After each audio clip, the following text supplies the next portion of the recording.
I've been a journalist for many years, but turned into a consultant, and basically I help local authorities, developers, architects and other consultants tell their rather complicated stories about the urban regeneration schemes that they bring forward.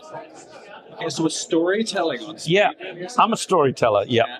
Definitely. And typically, how does this work then? So, and how do you get engaged with these architects and planners and so on? Many of them know me from my career as a journalist, but the way I get involved with them these days is when a developer makes a bid to do a major development, they need somebody to tell the story.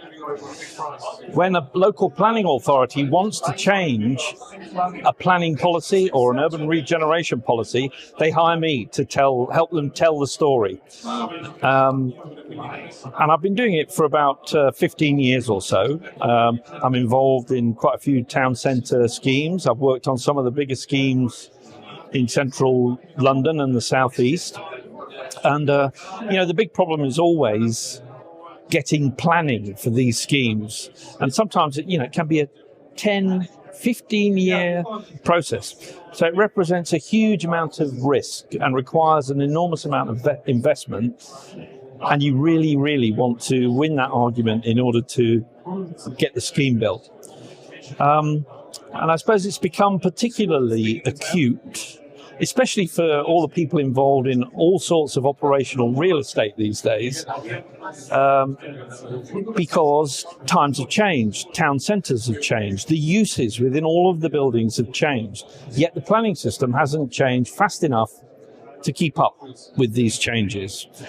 So everybody's fighting to win planning consent for new ideas that will help keep town centres alive or transform them in order to deal with new demands that are cropping up. So we've all seen during the pandemic how working from home has arisen.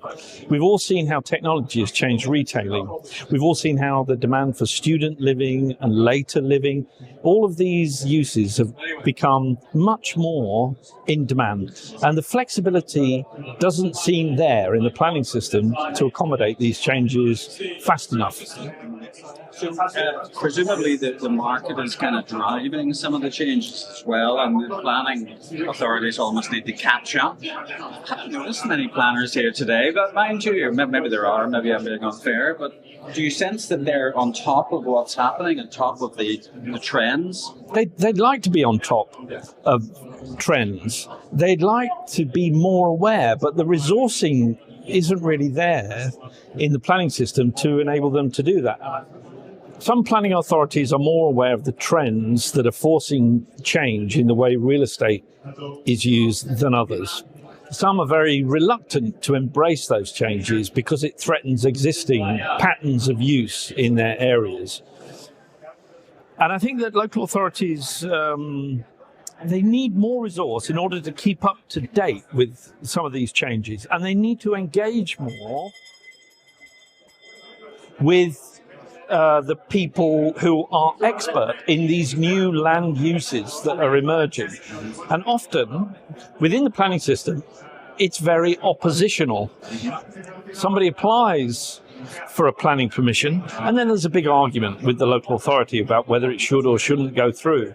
And there isn't, it's often difficult to have sufficient engagement between the planners and the proposers of schemes so that a mutual understanding develops, which can be used to persuade local politicians who sit on the planning committee to approve a scheme and overcome local opposition.